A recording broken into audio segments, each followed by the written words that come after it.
What's up, YouTube? I'm Brett from Rants. As always, guys, if you enjoy our content, don't forget to like, subscribe, leave a comment down below. We're on the road to 1,000, and we hope you guys will help us get there. Now, I also want to bring up one point. Right now, Google Analytics is making it hard for YouTube content creators to be viewed on YouTube. So if you enjoy our content, please hit that notification bell and subscribe button so that you'll be the first ones to be able to see our upcoming videos as soon as they upload. Now, Season 2, Episode 5 of The Mandalorian. Where do I begin? If I had to sum it up in one word, I would say wow. Because this was almost a near perfect episode, and I never actually thought I would be able to say that about a Mandalorian in a Mandalorian review or about the episode. Like, it puzzles the imagination. Like, I never, and I mean that fully, I've always enjoyed this show, but I've never felt like it was anything close to perfect. I felt like it always has poor dialogue, poor acting at times, characters that I really don't feel anything for. Basically, the only villain or the only person that I've actually felt something for is the villains. Like, the villains show a lot of emotion that Mando doesn't show, that of course Baby Yoda can't show. You can say Cara Dune and Grief and all of them. There's parts of that I enjoy about them, but they're not someone that can just take over a show. They're just not. They don't have that capability. They don't have that charisma. But Rosario Dawson has taken on that role. Rosario Dawson, just by herself, could take Disney Star Wars to a whole new level. She played the perfect Ahsoka Tano. I cannot express enough how amazed I am at her acting ability, at how she personified everything that Ahsoka Tano is to the T. Like, her movements, her disposition, the way she dresses, everything looked like Ahsoka Tano. I will never again be able to see Ahsoka Tano in any form without thinking of Rosario Dawson. So, I just got to thank Rosario Dawson for that, because, we live in an age where Star Wars isn't as popular as it used to be. Star Wars is not something that people necessarily want to attach their names to, for multiple different reasons. Because of the sequel trilogy kind of failings, because they don't want to, they feel like it's got a toxic fan base, which there's some truth to a certain extent about that. I'm not going to be one that's going to say that everything is Disney's fault. I do believe that there's a lot of fans out there that now hate on Star Wars, Disney Star Wars, and now hate the franchise, and anything that the franchise comes out from this point on, they're going to hate, no matter if it's good or bad. That's personally how I feel about it. So I won't go so far as say there is a toxic fan base or not a toxic fan base. I believe it's kind of somewhere in the middle on that. But anyways, let me go to the parts of the episode that I enjoyed, and then the parts that I kind of hated. First off, Ahsoka Tano is a beast. She is, from the very get-go of the episode, she was just taking down Imperial soldiers left and right. I mean, which was probably I would even go so far as say the best scene, the opening scene in this episode was the best scene that we've seen of from the Mandalorian. It takes place in a forest that is it's got all this fog around it. It's at nighttime. There are Imperial soldiers that are hunting her. It almost kind of has a Predator feel to it. Where the Predator is, taking out basically, soldiers coming and going. He's unstoppable force. That's the way Ahsoka Tano felt in this episode. She felt like an unstoppable force. I enjoyed her lightsaber skills. I enjoyed even her kills on a lot of different ways because it was the most Star Wars thing I've seen since Revenge of the Sith, the Obi-Wan Kenobi and Anakin Skywalker battle or fight. It was just amazing. It was just, I don't know what else to say more about it. It was just amazing from beginning to end. We also had a pretty important character in here. Might not be someone that people, fans now would recognize. But if you've ever seen Tombstone or the Alien movies, you would probably recognize Michael Biehn, and he played a mercenary in this movie. In this episode, and he did a pretty good job. He did a really good job. We never really got a taste of what his capabilities were, but he sure did look ominous. He looked like a man that knew what he was doing. And there's this one part where he talks to Morgan Elsbeth, who is the magistrate, the Imperial magistrate to Corvus. He tells her, he's like, Ahsoka Tano, she gives us these terms that, if we don't surrender, that, she's going to kill all of us. And he just basically says, you know what, we're going to be ready, and you're not going to be able to take us down. And it was just something about his words that made me think, whoa, she's probably going to be in for a fight. He's got something up his sleeve. But Morgan Elsbeth, talk about a minor villain that really could be a major villain in probably not the Mandalorian, but because I don't remember if she lived or died in this episode, but I do know that she'd be great in like a comic book version, or maybe in some other kind of maybe in the Obi-Wan series or Ahsoka Tano series. Maybe give her a little bit more backstory. But she played a really good bad guy. It's like she played a really good villain. She was always composed. She was menacing.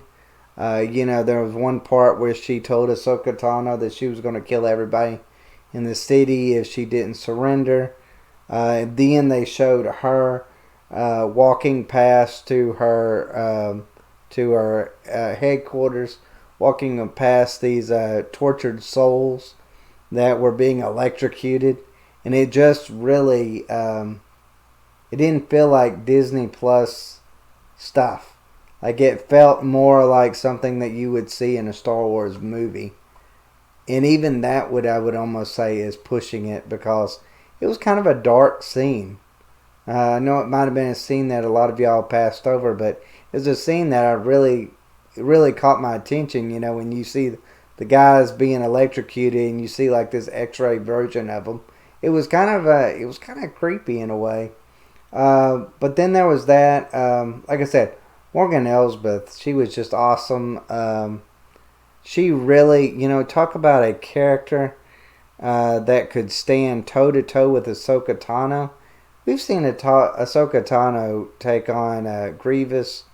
We've seen her take on Darth Tyrannus. We've seen her take on some really, really important characters. We've even seen her take on Anakin Skywalker and hold her own. So I mean, we know what she's capable of. Darth Maul's another one. We know what she's capable of. She's capable of taking down a Dark Lord of the Sith. She's capable of that. She's that strong. So to see Morgan Elsbeth not only take her on, but take her to her limits, really was a cool fight scene. Really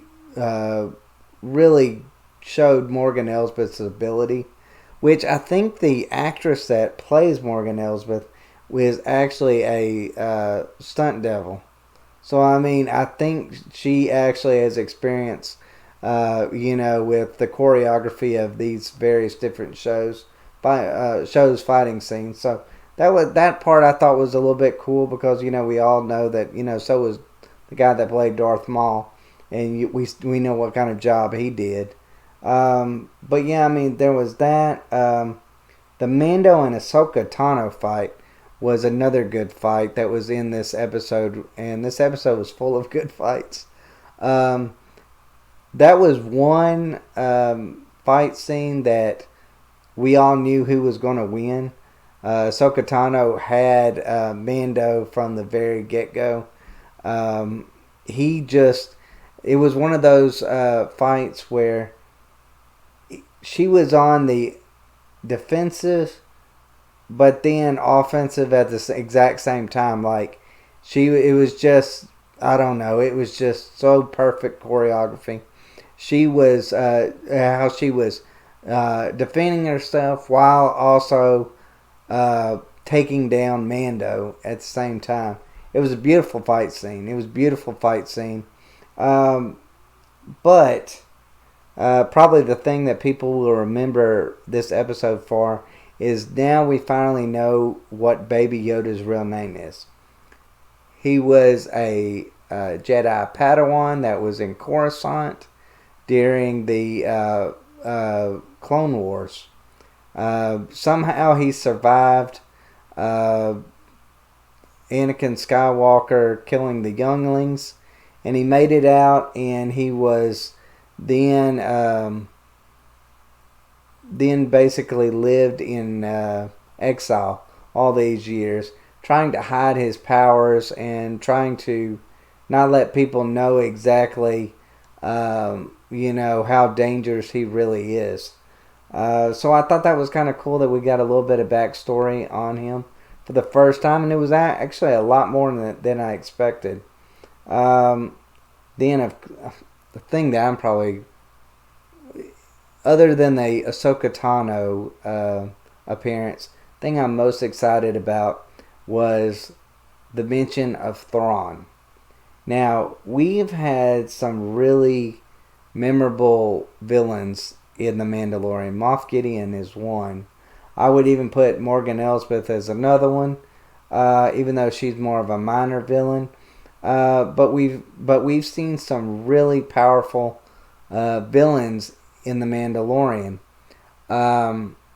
Probably Thrawn is a name that people that aren't familiar with Rebels or aren't familiar with the comics of Legend, Star Wars Legends, probably don't know much about, but for those that do, they'll be very excited about maybe seeing him in future episodes. Looks like we're probably going to see him. If not at the...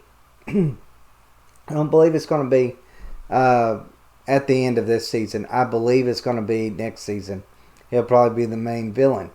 Which, it also brings up, okay, if Thrawn is alive, then that means that we're probably going to see Ezra Bridger or Sabine Wren. Well, probably Ezra Bridger and Sabine Wren both appearing on this show either this season or next season. So I'm kind of excited about that. The last we saw of Ahsoka Tano and Sabine Wren was they was going into the Outer Rim area, or the unknown, to actually find Ezra Bridger.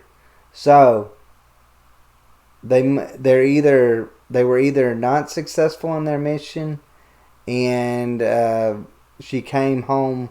Ahsoka came home on her own, or either they were successful in finding Ezra Bridger, or either Ezra Bridger and Thrawn managed to find their way back home simultaneously. But I do believe that Ezra Bridger is still alive somewhere out there, and I believe we will see him either at the end of this season or the beginning of next season. They've got to explain some stuff. You can't have Thrawn back without Ezra Bridger. They're too interconnected because, Ezra Bridger basically kidnapped him and took him into the unknown region. So, I mean, they would have to explain how Thrawn escaped. But I'm excited about a Thrawn appearance. Another thing I want to bring up is the beautiful architecture and the beautiful scenery in this episode. You had the creatures in the background that they just, I don't know, they were giant creatures rubbing up against those, deforested trees, and they just really looked amazing in the background. Another thing was I kind of like the Japanese architecture that was in Corvus. I felt like kind of had like an old samurai 1950s feel to it. It was just a perfect backdrop for all the fighting that took place within the city. So I enjoyed that. Like I said, Rosario Dawson was amazing as Ahsoka Tano. I'm looking forward to her in the future. But the episode wasn't perfect, even though it was near perfect. Now, probably the first thing that stood out to me that I thought was literally so stupid was Mando telling Ahsoka Tano that there's no way she could take on the Imperials as they just had too much firepower. 10 minutes later, she took on the Imperials and all their firepower and cut through them like butter. So, is that a throwaway line? I would say so. That bothered me. Okay, Ahsoka Tano telling Mando that Mando is a father figure to Grogu was kind of confusing, taking that Grogu is older than Mando. So that was dumb. Kind of a little bit creepy, especially from when you look at it from a position of Grogu is a man baby that really should be middle-aged, but is somehow still has the appearance of a little baby. So when she made that comment, I kind of got a little bit creeped out by it. That was probably a comment I wish they'd have left off. Also another comment that was just it was just one of those comments that I just wanted to bang my head against the wall.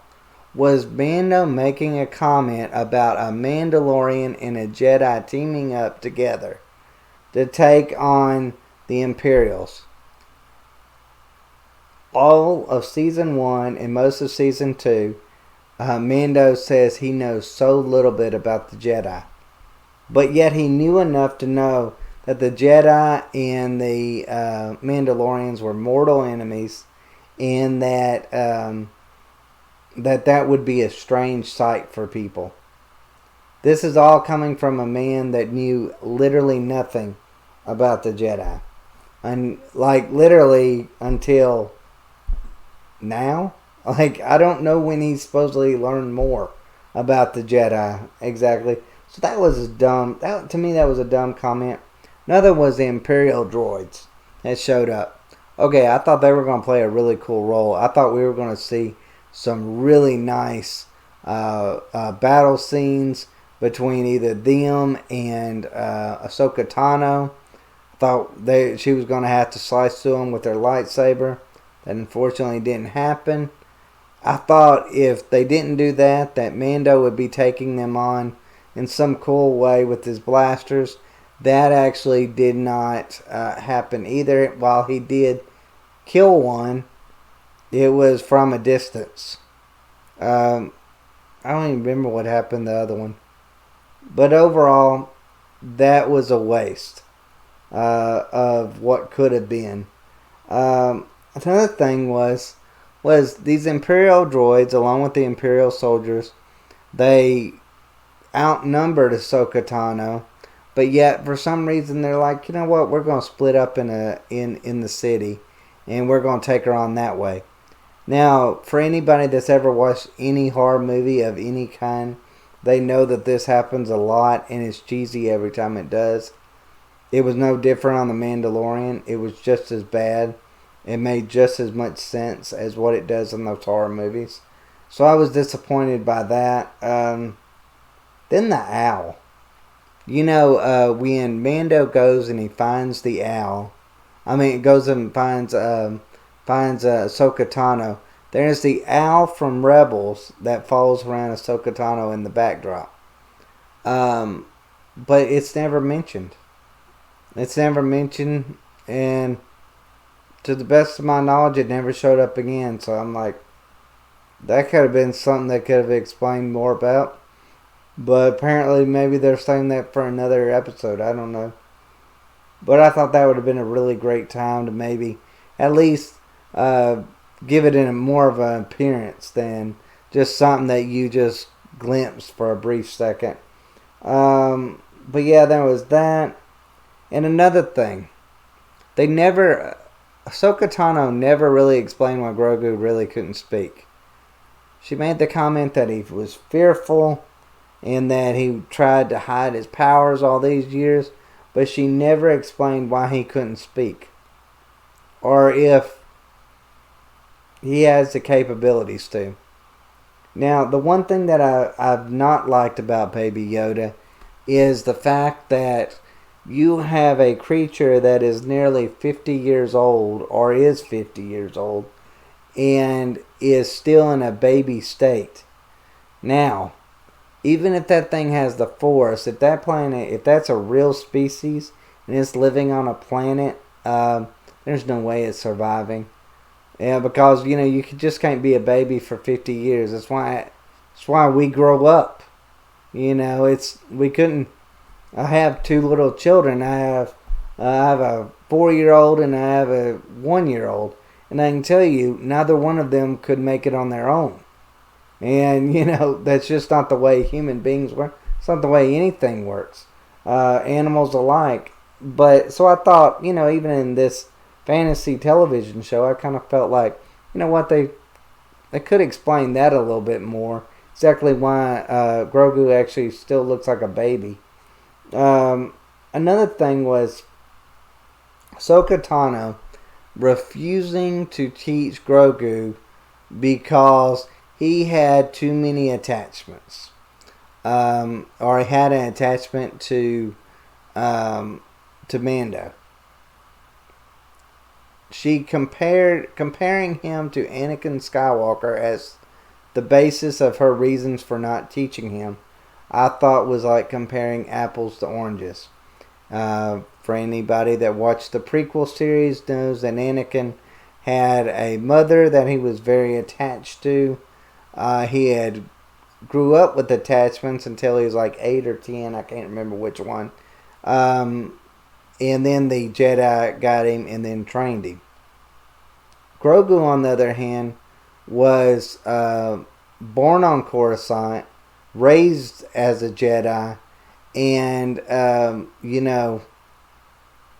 had no attachments until Mando came along.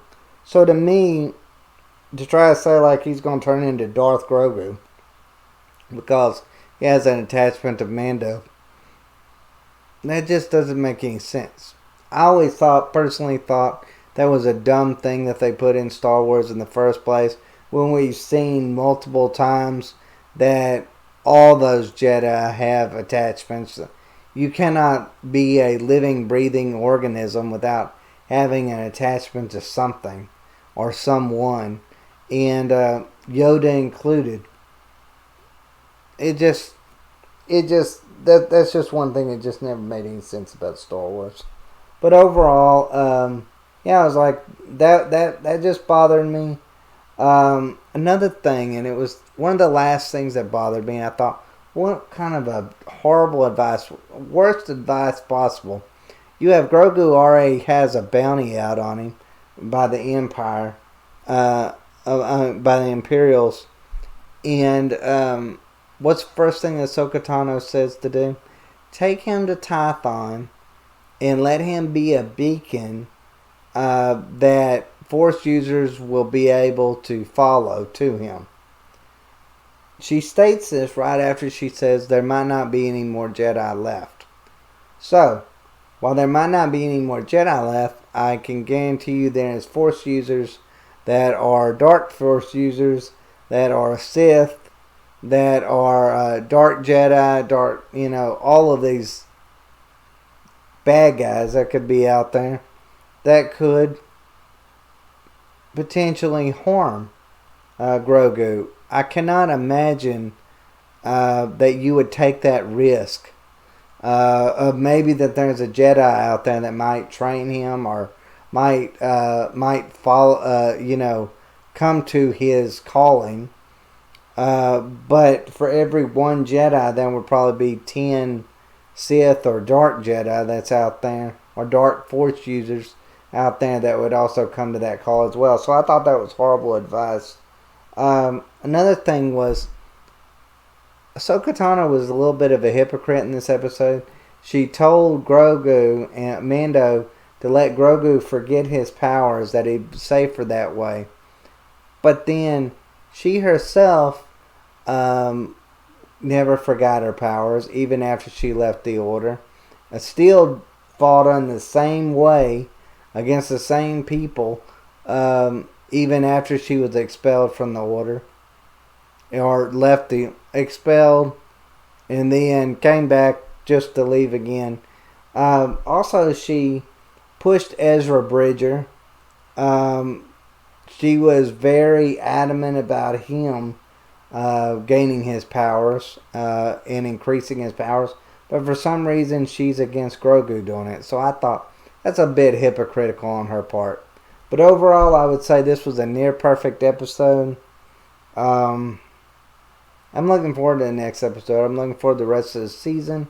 I'm excited that Ahsoka Tano made her appearance. I'm thankful for Rosario Dawson for bringing her to life. I'm excited for seeing Rosario Dawson in future roles when it comes to Ahsoka Tano. But overall, like I said, I give this like a 10 out of 10 episode. It was that good. Let's hope that the next few episodes are that way as well. But anyways, guys, I'll go ahead and let y'all go. Y'all take care.